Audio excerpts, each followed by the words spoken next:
Hello. आप इस सवाल को थोड़ा सा ध्यान से समझिएगा। एक पिता जिसका सवाल है, वो अनपढ़ है लेकिन फीस समय पे भरता है। वो पढ़ा लिखा नहीं है लेकिन अपने बच्चे को सही टाइम पे स्कूल लाके छोड़ता है ताकि उसका बेटा पढ़ सके। उसके पास अपनी कोई बाइक या कोई बड़ा कार नहीं है लेकिन साइकिल से लाके छोड़ता है। घर में बहुत बड़ा पूंजी नहीं है लेकिन कहीं से भी मजदूरी करता है और लाकर फीस सही टाइम पे भरता है। लेकिन उसकी सवाल है, जिस सवाल को आपको बहुत ही गहन सोच से सोचना चाहिए।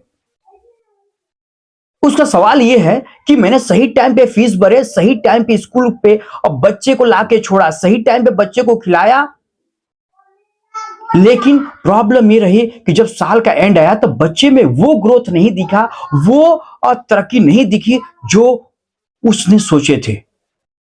उसने बोला कि मैंने जो भी चीज किए, जो मैं कर सकता था वो मैंने सब काम किए, लेकिन यहां पे क्या ये मेरी गलती थी कि मैं अनपढ़ था? अगर मैं पढ़ा लिखा होता तो शायद मैं उस स्कूल के भरोसे नहीं बैठता। तो क्या ये मेरी गलती है कि मैं अनपढ़ था और उस पढ़े लिखे शिक्षक पे मैंने भरोसा कर लिया, या उस पढ़े लिखे सरकार पे भरोसा कर लिया, या उस पढ़े लिखे व्यवस्था पे भरोसा कर लिया? इस सवाल में मुझे बहुत सारा चीजें समझ में नहीं आ रही कि मुझे बोलना क्या चाहिए।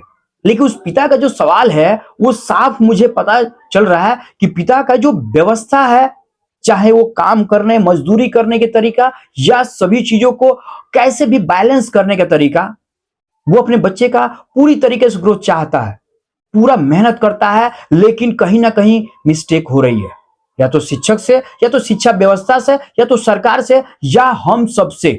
कि जो पिता नहीं पढ़ा लिखा है वो अपने बच्चे के लिए हर चीज करना चाहता है, लेकिन हम लोग या तो ठीक से कर नहीं पा रहे हैं, या तो हम लोग उस लेवल पहुंच नहीं पा रहे हैं कि एक्चुअल में गलती कहां है। अगर आपको ये बात समझ में आ रही है, अगर आपको ये पूरा सिचुएशन समझ में आ रही है, तो कैसे इसको टैकल करना है, कैसे इसको ठीक करना है, कैसे इसको एक अच्छा बदलाव में तब्दील कर सकते हैं, आप जरूर कमेंट बॉक्स में बताइए। क्योंकि ये जो पूरा सवाल है, ये एक्चुअली एक पिता का नहीं है, ये बहुत बड़े लोगों का है जो थोड़ा कम पढ़े लिखे हैं, या जिनके पास उस लेवल का एजुकेशन लेवल नहीं है कि जो अपने बच्चे को हर लेवल पे, हर स्टेप पे समझा पाए। अगर आपके पास कोई ऐसा सोल्यूशन है तो आप जरूर बताइए, क्योंकि यही है बहुत ही बड़ा सवाल